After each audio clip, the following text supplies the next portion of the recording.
آج کل ہماری پوری طاقت وظیفوں پہ صرف ہو رہی ہے، اچھی بات ہے، ہاتھ میں ہمیشہ تسبیح ہے، لیکن ہمارے اخلاق اچھی نہیں ہے۔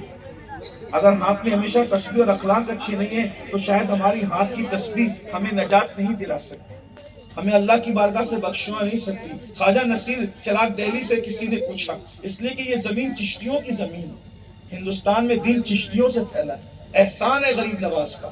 اور اگر آپ یہ سمجھتے ہیں کہ اولیاء جنگلوں میں اور قبرستانوں میں بیٹھنے والوں کا نام ہے تو آپ کو پتا ہونا چاہیے جس سلطان الہند کے پڑوس میں آپ بیٹھے ہوئے ہیں وہ سرکار غریب نواز وہ ہستی ہے جس نے کم و بیش 8 سال تک مسجد نبوی میں بیٹھ کر کے درس حدیث دیا ہے۔ محدث مسجد نبوی جسے سلطان الہند سرکار غریب نواز کہا جاتا ہے۔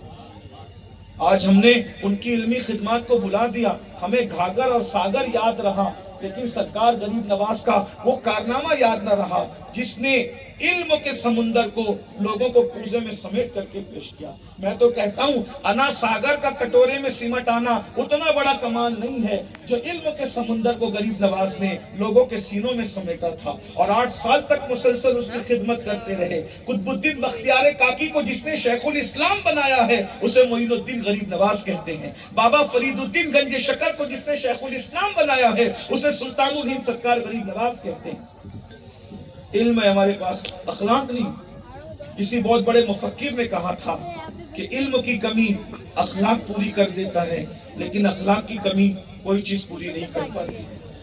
خواجہ نصیر چراغ دہلی کے پاس ایک شخص مرید ہوتا اور کہتا ہے حضور کوئی وظیفہ دیجئے۔ آپ فرماتے ہیں بیٹا رات کو نفلی عبادت کرنا یہ تو بوڑھی عورتیں بھی کر سکتی ہیں، کثرت تلاوت یہ بوڑھی عورتیں بھی کر سکتی ہیں، نفی کثرت سے روزے یہ بوڑھی عورتیں بھی کر سکتی ہیں، کامل مردوں کا کام یہ ہے کہ وہ لوگوں سے اچھے اخلاق سے پیش آئے۔ اس سے بڑا وظیفہ اللہ تک پہنچنے کا کوئی نہیں ہے کہ تم اچھے اخلاق سے لوگوں کے ساتھ پیش آؤ۔ چند دنوں کے بعد مرید پھر حاضر ہوا اور کہتا ہے حضور کوئی وظیفہ دیجئے۔ فرمایا بیٹا جو پہلے وظیفے پہ عمل نہ کرے میں اس کو دوسرا وظیفہ نہیں دے سکتا۔ تو میں اپنے وہ طلبہ کے زمرے سے نکل کر اب عالم کے وہ زمرے میں داخل ہوئے ہیں ان کو یہی گزارش کرتا ہوں، میں نصیحت کے قابل تو نہیں، نہ میری عمر اتنی ہے، میں ان سے گزارش کرتا ہوں کہ عالم کے اخلاق ایسے ہونا چاہیے کہ انسان کہنے پہ مجبور ہو جائے کہ جب 14ویں صدی کے اندر 15ویں صدی کے اندر عالم ربانی کے اخلاق کا یہ عالم ہے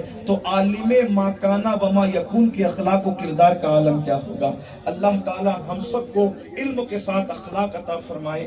وما علینا الا البلاغ۔ السلام علیکم ورحمۃ اللہ وبرکاتہ۔